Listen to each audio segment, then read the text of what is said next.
Now, today we will start biological classification. आज हम लोग देखने वाले हैं biological classification. Bio means life और क्लासिफिकेशन उसको डिवीजन अलग अलग ग्रुप में डिवाइड करना, क्योंकि होल यूनिवर्स में डिफरेंट टाइप्स का ऑर्गेनिजम्स होता है, plant, animal, prokaryotic, unicellular, multicellular. तो उसको सिस्टमेटिक ऑर्डर में डिस्क्राइब करना, उसको डिवीजन करना, that is biological classification.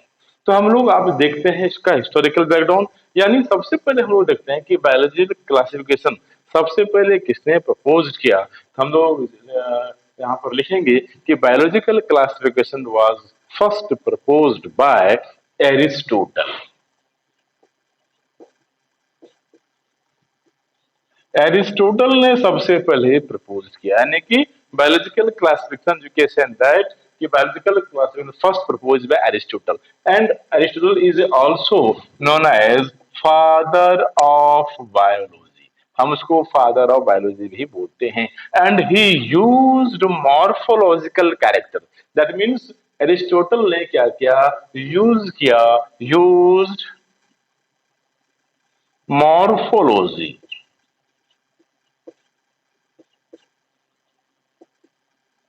Morphological character,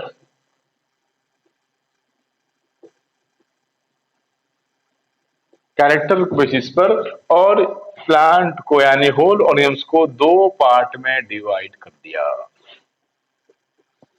यानी किसमें, एक प्लांट में, प्लांट्स एंड एनिमल, दूसरा एनिमल्स में डिवाइड कर दिया। नाउ प्लांट्स को फिर से further on the basis of size, size के बेसिस पर यानी उसके मॉर्फोलॉजी के बेसिस पर इसको तीन पार्ट में डिवाइड किया गया।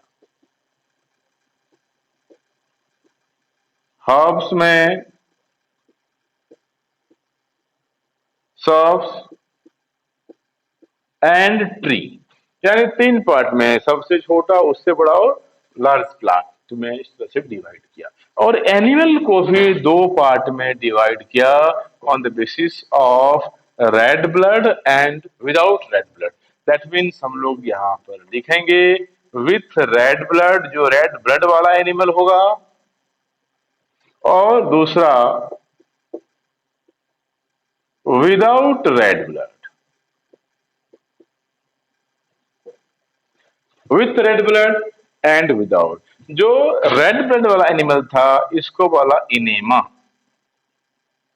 और जो विदाउट रेड वाला था एनेमा। याद रखना, ये इन्होंने बोला। बट ये क्लासिफिकेशन सफिशिएंट नहीं था, क्योंकि इसमें बहुत सारा कंट्राडिक्शन था कि अब एनिमल है, प्रोकैरियोटिक एनिमल है, यूकैरियोटिक एनिमल है, किस ग्रुप में रखा जाए। तो फिर सबसे पहले इसके बाद आया लिनायस। लिनायस यानी कार्लोस लिनायस, इन्होंने दिया टू किंगडम क्लासिफिकेशन।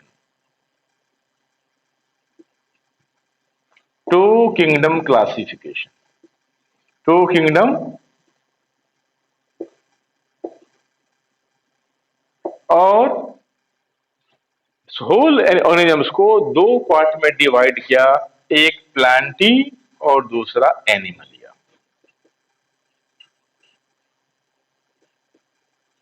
प्लांटी और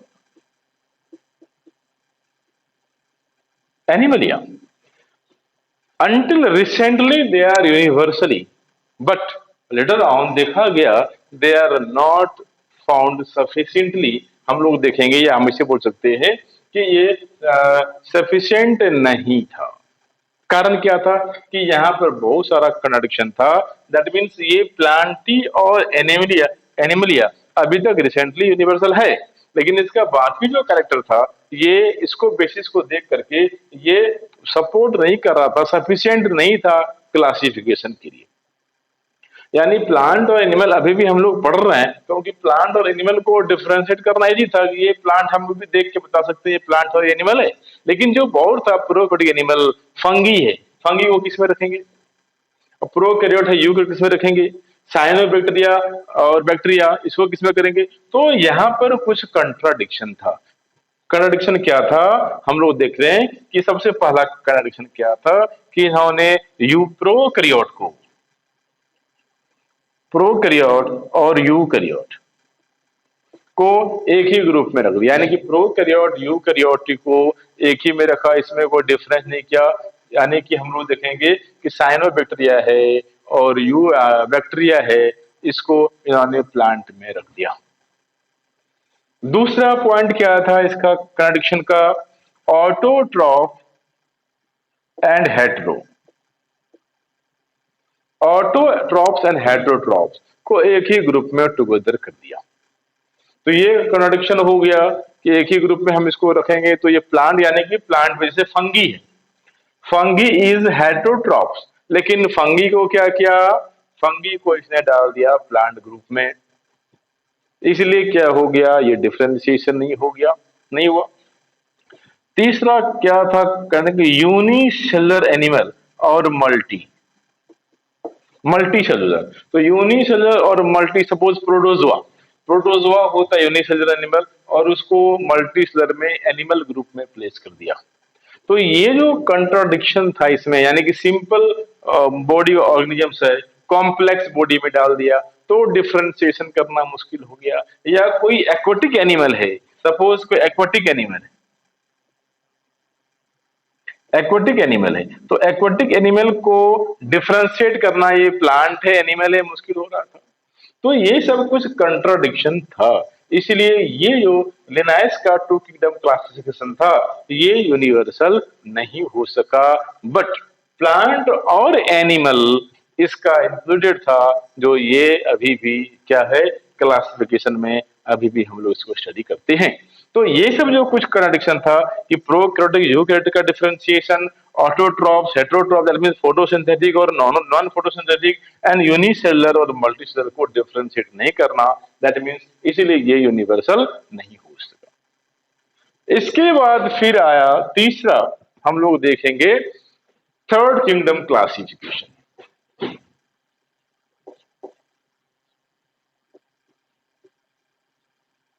थर्ड किंगडम क्लासिफिकेशन,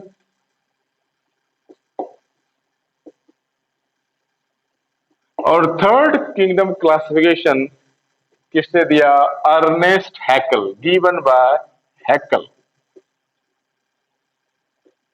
हैकल ने दिया इसको। और हैकल ने क्या किया, अब यहां पर एनिमल प्लांट है, अब इस प्रोकैरियोटिक और यूकैरियोटिक जो यूनिसेलुलर एनिमल था उसका एक ग्रुप अलग बना दिया, दैट इज प्रोटिस्टा। यानी हैकल ने क्या किया, तीन ग्रुप बना दिया इसका।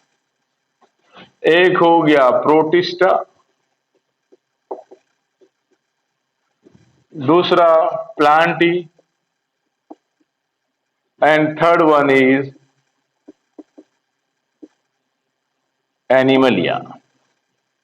यहां पर देखा कि ये प्रोटिस्टा में क्या किया कि जो यूनिसेलुलर एनिमल है, आइदर इट इज प्लांट और एनिमल, सारे यूनिसेलुलर एनिमल को क्या किया, एक ग्रुप में डाल दिया, ऑल यूनिसेलुलर बिलोंग, चाहे वह प्लांट हो चाहे वह एनिमल हो। लेकिन यहां पर क्या हो गया, ये थ्री किंगडम क्लासिफिकेशन भी यूनिवर्सल नहीं हो सका।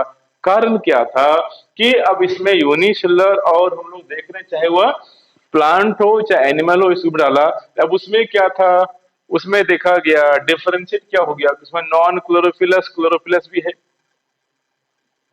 इसलिए उसको डिफरेंशिएट करना मुश्किल था।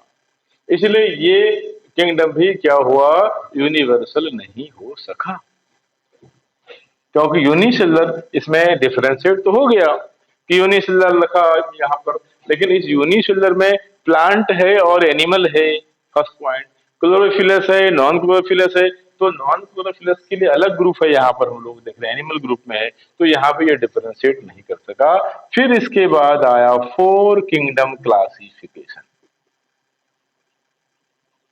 फोर किंगडम क्लासिफिकेशन,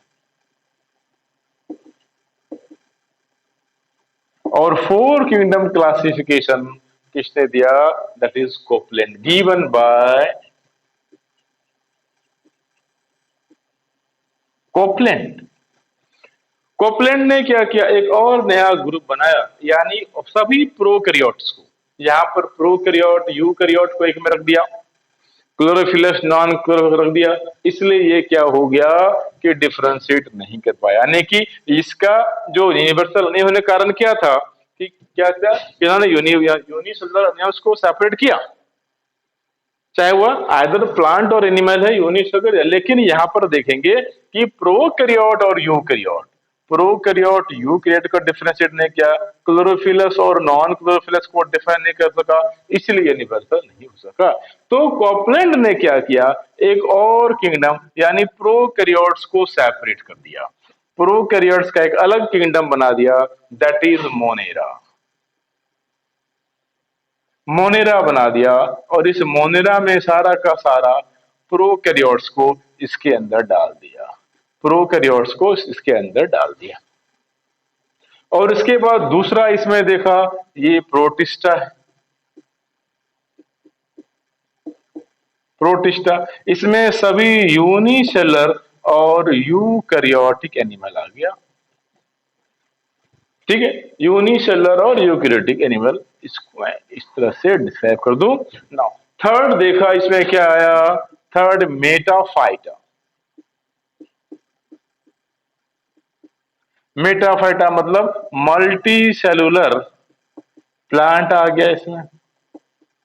इसमें हमने क्या देखा, यूनिसेलुलर और यूकैरियोट। इसमें क्या देखा हमने, सारा प्रोकैरियोट। और फिर ये नेक्स्ट था यहां पर क्या, दैट इज मेटाजोआ। मेटाजोआ यानी multi cellular animal, multi cellular animal Metazoa. Clear. तो ये फोर किंगडम क्लास में, मोनेरा, प्रोटिस्टा, मेटाजोआ। अब एक डेवलप यहाँ की फंगी। अब फंगी को कहाँ रखा जाए, फंगी को एनिमल में कर दिया, जबकि फंगो हेटेरोट्रॉप्स प्लांट, यानी फंगी को प्लांट में रखा। ये कंट्राडिक्शन हो गया कि फंगी का भी डिफरेंशिएशन नहीं हो सका, इसलिए ये फोर्थ किंगडम क्लासिफिकेशन भी यूनिवर्सल नहीं हो सका। मेटाफाइटा मतलब प्लांट ही, मेटाजोआ मतलब एनिमल। तो इसके बाद फिर आया फाइव किंगडम क्लासिफिकेशन, जो मोस्ट एक्सेप्टेड क्लासिफिकेशन था, five kingdom classification. Five kingdom classification, and five kingdom classification given by R. H. Whitaker. R. H. Whitaker ने ये क्लासिफिकेशन दिया, five kingdom classification, most accepted classification. क्योंकि इसने क्या किया, एक फंगी को निकाल करके जो हेटेरोट्रॉप्स था, जिसको प्लांट ग्रुप में रखा गया था, उसको एक सेपरेट किंगडम बना दिया गया। और एक फंगी किंगडम, यानी विटेकर ने क्या किया, एक सेपरेट किंगडम किसका बनाया, फंजाई का सेपरेट किंगडम कर दिया, और फाइव किंगडम क्लासिफिकेशन आ गया। यानी विटेकर के द्वारा क्या डेवलप किया गया, एक सेपरेट बनाया गया किंगडम फंगी, और इस तरह से फाइव किंगडम क्लास क्या क्या हो गया, पहला मोनेरा, मोनेरा के अंदर क्या, सारा प्रोकैरियोट्स एनिमल आ गया। दूसरा प्रोटिस्टा, जिसके अंदर क्या होगा, unicellular eukaryotic animal. Then fungi, fungi इसके अंदर क्या था, यूकैरियोटिक हेटेरोट्रॉप्स, दैट मीन्स यहां पर यूनिसेलुलर है, वहां क्या होगा, ये सारा हेटेरोट्रॉप्स इसके अंदर आया, हेटेरोट्रॉप्स भी है। और फंगी में क्या था, यूनी मल्टीसेलुलर एनिमल है, eukaryotic. Now next one is Plantae. Plantae में देखा क्या, multi cellular and all plants, और एनिमलिया, यहां पर देखेंगे हम लोग मल्टी सेलुलर ऑल एनिमल। तो ये इस तरह से 5 किंगडम क्लासिफिकेशन का डिवीजन हो गया, विठक्कर ने दिया। ये 5 kingdom classification most accepted classification था, हम लोग देखेंगे नाउ। इसके बाद एक और आया, that is 6 kingdom classification, whose ने डिस्क्राइब किया 6 किंगडम क्लासिफिकेशन। उसको भी हम लोग देख लेते हैं 6 किंगडम क्लासिफिकेशन क्या है। तो 6 किंगडम क्लासिफिकेशन हुज ने दिया 6 किंगडम क्लास गिवन बाय, यानी 6 किंगडम क्लासिफिकेशन।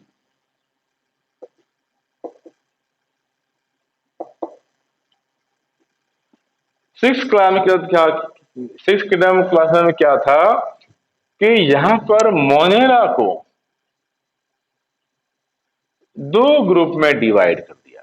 मोनेरा को 2 ग्रुप में डिवाइड कर दिया। एक था आर्की बैक्टीरिया, आर्की बैक्टीरिया जिसको हम लोग ओल्ड बैक्टीरिया बोलते हैं, और दूसरा यू बैक्टीरिया जिसको हम लोग अभी नाउ प्रेजेंट डे बैक्टीरिया बोल सकते हैं। तो Monera is divide into 2 part. Monera को 2 में डिवाइड कर दिया, archaebacteria and you bacteria. और उसके बाद जितना भी ये क्लासिफिकेशन था, यानी मोनेरा हो गया, now 2 that is protista, then fungi, plantae and animalia. यानी हम लोग देख रहे हैं 6 किंगडम, 1 2 3 4 5 6 किंगडम क्लासिफिकेशन को डिस्क्राइब कर दिया। इस तरह से हम लोग देख लिया क्या कि ये 5 किंगडम एंड 6 किंगडम क्लासिफिकेशन। यानी अब हम लोग देख रहे हैं कि ये जो फर्स्ट किंगडम क्लासिफिकेशन था, या second third kingdom classification, fourth kingdom classification था, ये सब क्लासिफिकेशन को हम लोग क्या बोलते हैं, आर्टिफिशियल सिस्टम ऑफ क्लासिफिकेशन। यानी 2 किंगडम क्लासिफिकेशन, 2 किंगडम क्लासिफिकेशन को लेंगे, 3 4, ये जो होगा ये सब क्या था, artificial, artificial system of classification. और ये जो विठक्कर का मोस्ट एक्सेप्टेड क्लासिफिकेशन था, मोस्ट एक्सेप्टेड याद रखना है, मोस्ट एक्सेप्टेड क्लासिफिकेशन है, that is natural system, natural system of classification बोलते हैं इसको। तो now artificial system of classification and natural system of classification, ये क्या हुआ, natural system of classification. Remaining all को हम लोग बोल सकते हैं आर्टिफिशियल सिस्टम ऑफ क्लासिफिकेशन। तो इस तरह से मोस्ट एक्सेप्टेड जो क्लासिफिकेशन था किसका था, विठक्कर का था। और हम देखा है कि 6 किंगडम क्लासिफिकेशन जो उसने दिया था, उसने क्या किया, मोनेरा को 2 पार्ट में डिवाइड कर दिया, archaebacteria and eubacteria. Remaining Whittaker का ही क्लासिफिकेशन इसमें protista, fungi, plantae and animalia. Clear. तो हम लोग देख लिए कि आर्टिफिशियल सिस्टम ऑफ क्लासिफिकेशन क्या है और नेचुरल सिस्टम ऑफ क्लासिफिकेशन है। अब हम लोग आगे देखेंगे विठक्कर सिस्टम ऑफ क्लासिफिकेशन।